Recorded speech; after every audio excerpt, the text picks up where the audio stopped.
আমার চোখগুলো পুড়িয়ে দেওয়া হয়েছে। ঝিনাইদহ ৪ নির্বাচনী আসনের বিভিন্ন এলাকা থেকে প্রচার সামগ্রী ও ফেস্টুন চিড়ে এবং ফুটো করে নষ্ট করার অভিযোগ করেছেন রাশেদ খান।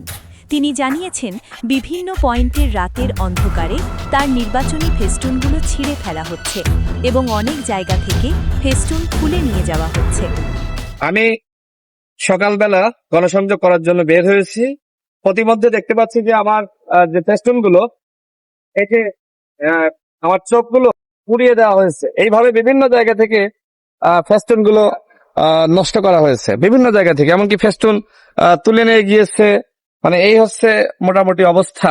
আমি যেখানে যাচ্ছি যে আমার ফেস্টুন নাই, সবাই আমার কাছে প্রশ্ন করছে যে ভাই আপনার ফেস্টুন দেখছি না, আপনার প্রচারণা দেখছি না। যদি এইভাবে তুলে নিয়ে যায় আর নষ্ট করে, তাহলে কিভাবে থাকবে বলেন? এই ঝিনাইদহ ৪ আসনে মাফিয়া তন্ত্র কায়েম হয়েছিল।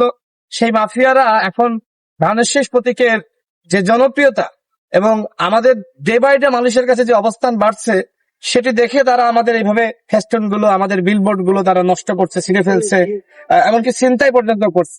আমি এতটুকু বলতে চাই যে এগুলো করে আসলে আমাদের অবস্থান নষ্ট করা যাবে না।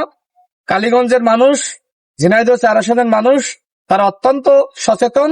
তারা কোনোভাবেই এই ঝিনাইদহ ৪ আসনে যারা দখলদার, যারা চাঁদাবাজ, যারা গণঅভ্যুত্থানের পরে ৫টা হত্যাকাণ্ডের ঘটনা ঘটিয়েছে, তাদেরকে আর কোনোভাবে মানুষ গ্রহণ করবে না। তাদেরকে ইতিমধ্যে মানুষ বয়কট করেছে। এই যে ফেস্টুন গুলো এইভাবে, মানে এটা মানে সিগারেটের আগুন দিয়ে পুড়িয়েছে, তাই না? দেখেন কিভাবে বিকৃত করেছে। এমনকি আমি বিভিন্ন জায়গায় দেখেছি যে আমার ফেস্টুন গুলো ছিঁড়ে ফেলা হচ্ছে। গতকাল রাতেও কিন্তু আমি সামাজিক যোগাযোগ মাধ্যমে পোস্ট করেছি। জনাব তারেক রহমানের মানে চোখেও কিন্তু এইভাবে বিভিন্ন জায়গায় দেখেছি বিকৃত করেছে। এইভাবে এই ধরনের অপরাজনীতি যারা শুরু করেছে, জনগণকে বলবো তাদেরকে বয়কট করুন।